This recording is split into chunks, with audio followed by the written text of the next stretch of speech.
Hello and welcome back to Kitco Mining's Digging Deep with me, Paul Harris, in which we take a closer look at some of the most interesting news in the mining and exploration space. Joining me today is Joe Mazumdar, editor of Exploration Insights. Joe, welcome back to Kitco. Thanks for the invite, Paul. Now, before we start, please note that Kitco Metals and Kitco Media provide news services only and do not offer tax, legal, or investment advice. The opinions expressed here are those of the contributors and do not necessarily reflect the views of Kitco Metals. For complete terms and conditions, visit kitco.com. And of course, if you like what you see, don't forget to hit that subscribe button. Joe, I just got back from a site visit 2 hours ago, so this may be a bit more winging it than usual, than our usual digging deep, but we have a lot to talk about and important things too, so let's get cracking. The main news, obviously, is Donald Trump being elected as the 47th president of the United States. In addition to winning the most electoral college votes, he won the popular vote, which he didn't last time around, and the Republican Party he represents also won a majority in the Senate and the House of Representatives. Joe, the Don seems to have won a powerful mandate. What does that mean for the world economy?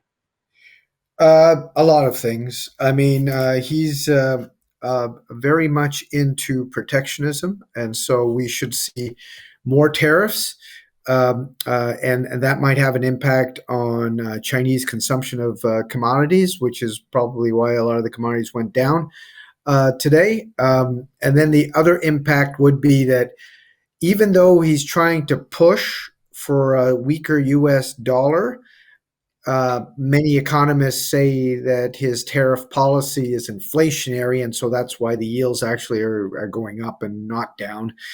And that's why the dollar is actually stronger rather than weaker. The other problem potentially for precious metals is like the regulatory red tape that he's going to cut through will be a bonus for permitting mining projects, but potentially not a bonus for the demand for some critical minerals, as he seems to want to get rid of the EV subsidies.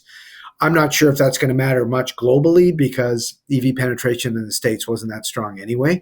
But, it will have, an issue on sentiment. But I would say he's doing the exact opposite of the Democrats, because the Democrats actually are for, global warming, not for global warming, but for decarbonization and, the demand for critical minerals. But they never permitted the mines. They would offer financing for processing, but not for mining. I would think that with him, he's probably not going to subsidize it, but he's probably the permitting and the regulatory environment will probably be easier for the mining part of it. So that's a positive. But in terms of the supply, the demand side, that might be a little bit weaker on the U.S. side, at least from the EV perspective. The other issue would be, on the Bitcoin side, because the regulatory, the freeing up of the regulatory framework would obviously help Bitcoin, and Bitcoin's up for that reason. And that might take some demand away from gold as well. And so that might be another issue. Now, Joe, I want to sort of follow up on a couple of points there. A lot of this was a very polarized election. So to what extent will what Donald Trump do, will he do that just to reverse stuff that his predecessor did, rather than do it because he's got the conviction that that's the right thing to do? Well, I mean, when he came into government last time, that was the big deal, was him trying to reverse almost everything Obama did, starting with the Health Care Act. I think the IRA is probably one of his focuses on trying to undo. But I think the idea is still, make government smaller. And that's one thing that one of his advisors, Elon Musk, was referring to. And he takes a lot of his signals from what's happening in Argentina with Javier Milei and how he shrunk the government there. And so that's another thing. But what he's trying to do is, protect local industry, domestic industry with the tariffs. But at the same time, he wants to reduce the taxes and keep those tax policies in. So the tariff policy will be inflationary, and the tax policy will increase the deficit, which would be a positive for gold in the medium to long term. Well, tariffs ultimately mean the consumer ends up paying more. But it's interesting because there's some cross currents in what you were saying about energy transition, electric vehicles, IRA, because a lot of Republican states have received IRA type investments. As you Yeah. mentioned, one of Trump's supporters, Elon Musk, and his company Tesla obviously makes EVs. Another energy transition metal we haven't mentioned so far is copper. On a day of red for mining stocks, Trilogy Metals is up 60%. That's 60 today. Investors perhaps thinking that Trilogy Metals is going to get its road permit for its Arctic project in Alaska. Well, what are your Well, thoughts about if you remember, ADA that was permitting that road, I think is 211 miles from the Dalton Highway to the Arctic project. That was permitted under the Trump administration, and so it was taken away during the Biden administration. And that was over a multi-year process with lots of meetings, lots of documentation, and it sort of took everybody surprised that they revoked it. So I would say that, looking at Trilogy's share price as it built up towards the election was almost a proxy for where people thought, people were leaning to. what about Northern Dynasty? Do you think they'll get more joy under the incoming administration? Well, I mean, that didn't see any significant advances under Trump. That's a little bit harder because there's so many other people that are involved in. There's more of a mosaic there that's against the project rather than a couple of NGOs that seems to be more of the issue with Trilogy and South 32. I would say that any project that it's more of a federal issue and an NGO issue, and rather than a local or a state issue, those projects would probably look better now than they did under the Biden administration. Okay, let's talk a little bit more about the precious metals. The US dollar had a strong day today. The S&P 500 also a strong day today. Gold sold off $80 per ounce at one point. Silver was down about $1.50. Why did the precious metals take such a hard hit today?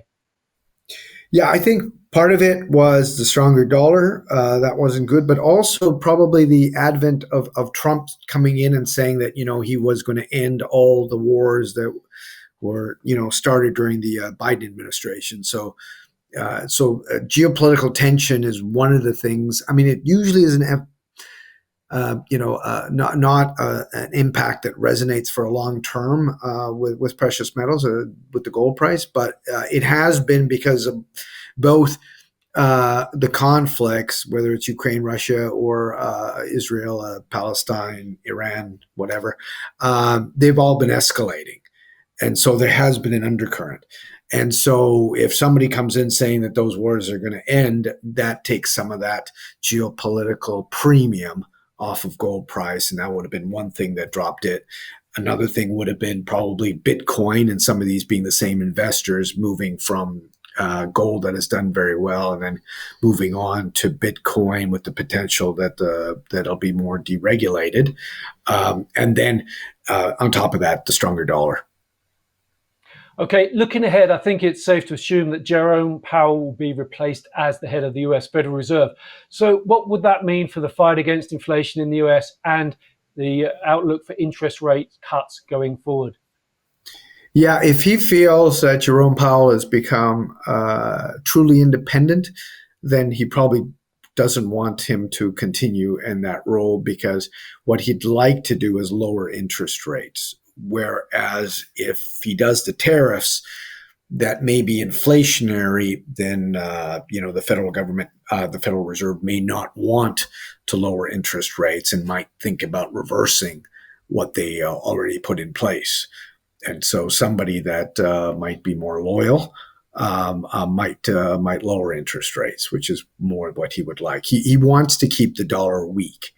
But his policies might force higher interest rates, which might make the dollar stronger, which is not what he wants.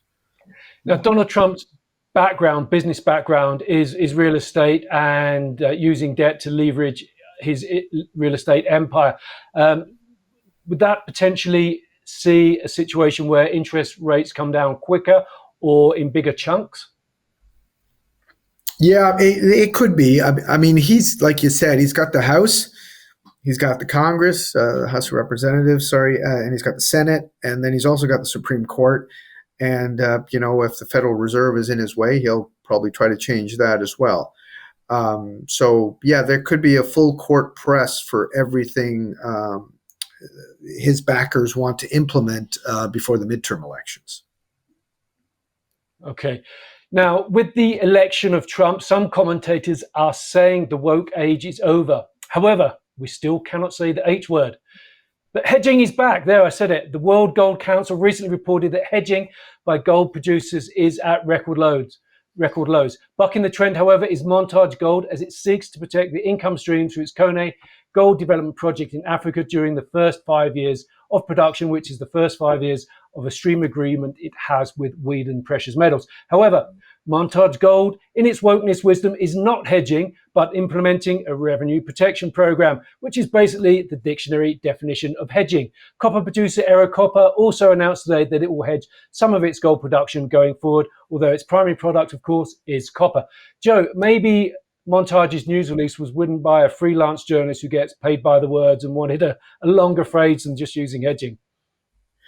Yeah, I mean, I used to hedge. Like I worked on the trading desk for Phelps Dodge, and we used to hedge. And the worst thing we did was hedge with a collar, what we called a costless collar. They cost them a lot of money because most companies are worried about their downside risk. And so to get a higher floor was more important than the ceiling, which was the collar. So you would basically buy a put by selling a call. And then you would get a little window of where you played with the price of copper. Then if it went above a certain price, that's the price you would get. And because copper price kept going up on a mark-to-market basis, Phelps Dodge lost a lot of money. And so as a trading desk, my bosses always advocated by buying puts. Puts are clean. The problem is that it costs money up front. What Montage does was smart because they want to generate enough cash flow to take high cost of capital streaming and reduce it.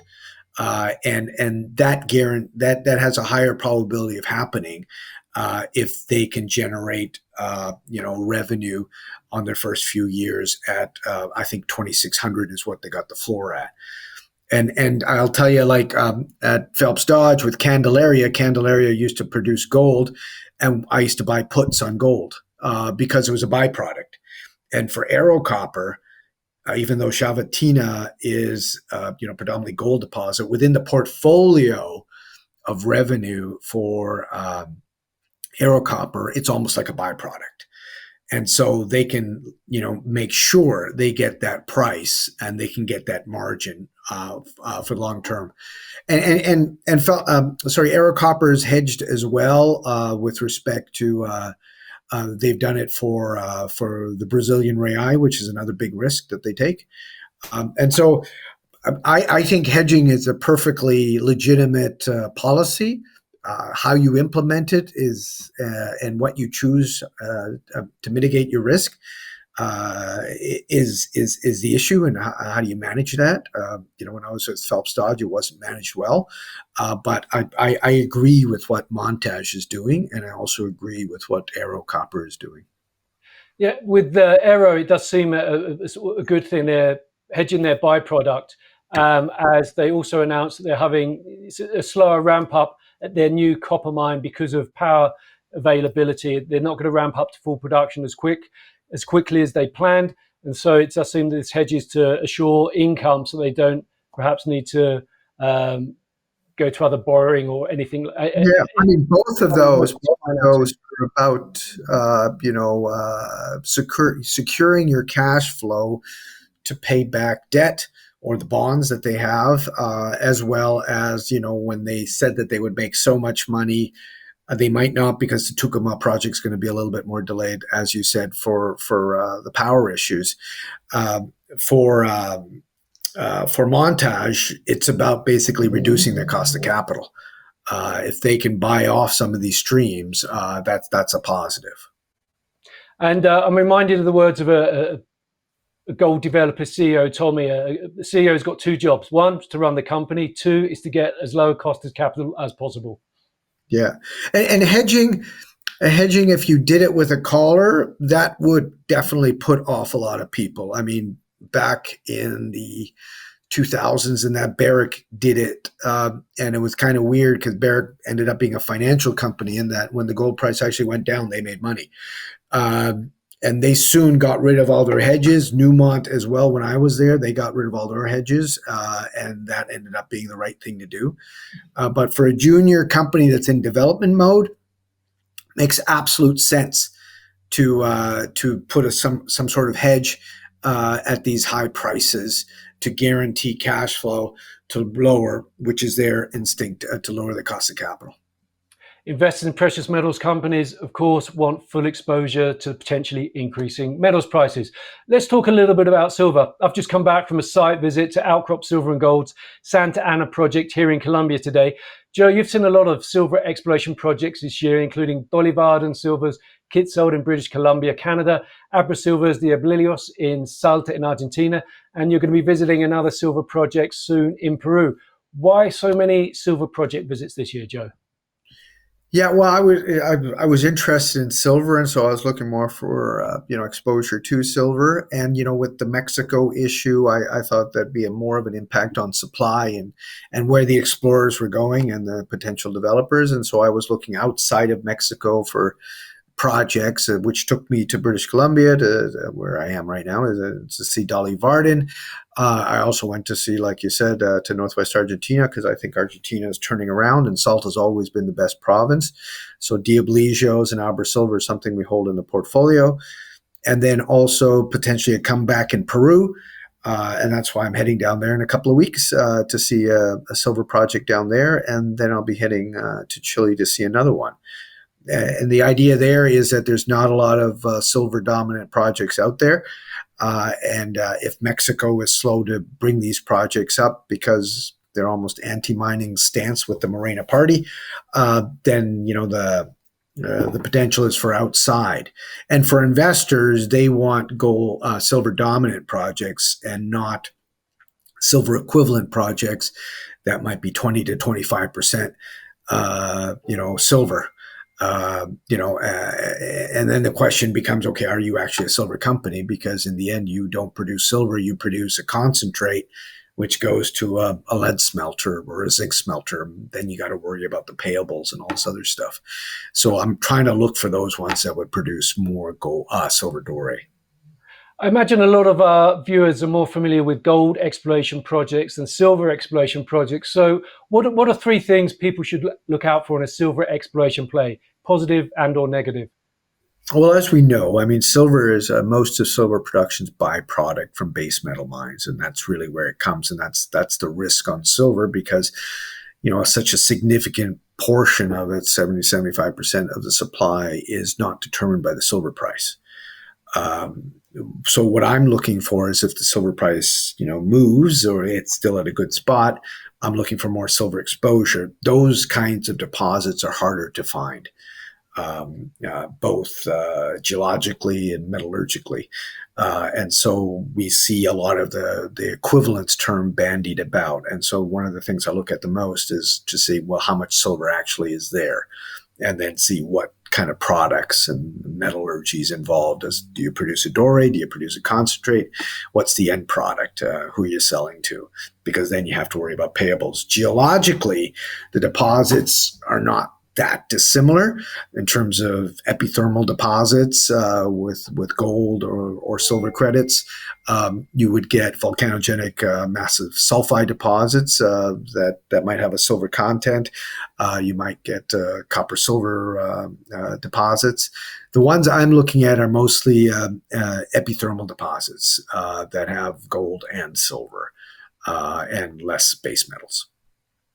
Now, for gold exploration projects, there's some rules of thumbs, like you want at least 1 million ounces or 3 million ounces. So you can have 100, 200,000 ounces a year of production for 10 years. Are there any sort of similar rules of thumb for silver exploration projects? Yeah, I would say the same, but maybe divided by 70 or multiply it by 70. So if you're looking for a gram or 2 grams for an open pit, you'd be looking for 70 to 140 for an open pit. The problem, if you look at heap leach deposits, if you're looking for a half a gram to a gram on those, that might be 35 to 70 grams of silver. The problem with the heap leach is the recovery, usually for silver, is a lot worse than gold.